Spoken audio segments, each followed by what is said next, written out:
The attacking infantry advances steadily, their elephants already having broken the defensive line. The king tries to retreat, but enemy cavalry flanks him from the rear. Escape is impossible.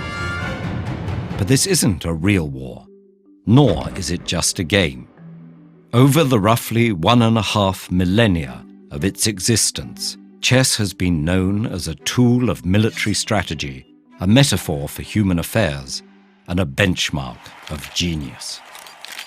While our earliest records of chess are in the 7th century, legend tells that the game's origins lie a century earlier.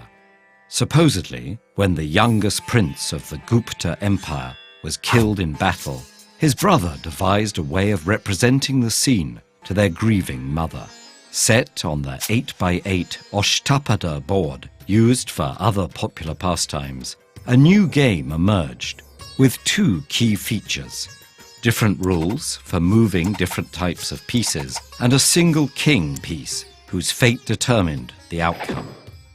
The game was originally known as Chaturanga, a Sanskrit word for 4 divisions, but with its spread to Sassanid Persia, it acquired its current name and terminology, chess, derived from Shah, meaning king, and checkmate from Shahmot, or the king is helpless. After the 7th century Islamic conquest of Persia, chess was introduced to the Arab world. Transcending its role as a tactical simulation, it eventually became a rich source of poetic imagery. Diplomats and courtiers used chess terms to describe political power. Ruling caliphs became avid players themselves, and historian Al-Masudi considered the game a testament to human free will compared to games of chance.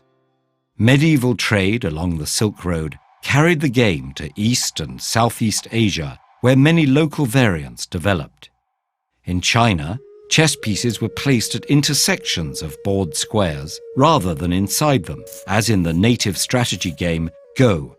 The reign of Mongol leader Tamerlane saw an 11x10 board with safe squares called citadels, and in Japanese shogi, captured pieces could be used by the opposing player. But it was in Europe that chess began to take on its modern form. By 1000 AD, the game had become part of courtly education. Chess was used as an allegory for different social classes performing their proper roles, and the pieces were reinterpreted in their new context. At the same time, the church remained suspicious of games. Moralists cautioned against devoting too much time to them, with chess even being briefly banned in France. Yet the game proliferated, and the 15th century saw it cohering into the form we know today. The relatively weak piece of advisor was recast as a more powerful queen, perhaps inspired by the recent surge of strong female leaders. This change accelerated the game's pace, and as other rules were popularized, treatises analyzing common openings and endgames appeared. Chess theory was born. With the Enlightenment era, the game moved from royal courts to coffee houses. Chess was now seen as an expression of creativity, encouraging bold moves and dramatic plays. This romantic style reached its peak in the immortal game of 1851, where Adolf Ondersinn managed a checkmate after sacrificing his queen and both rooks. But the emergence of formal competitive play in the late 19th century meant that strategic calculation would eventually trump dramatic flair.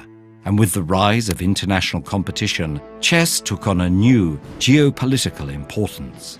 During the Cold War, the Soviet Union devoted great resources to cultivating chess talent, dominating the championships for the rest of the century.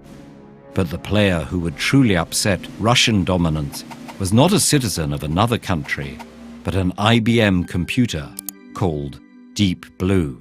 Chess-playing computers had been developed for decades, but Deep Blue's triumph over Garry Kasparov in 1997 was the first time a machine had defeated a sitting champion.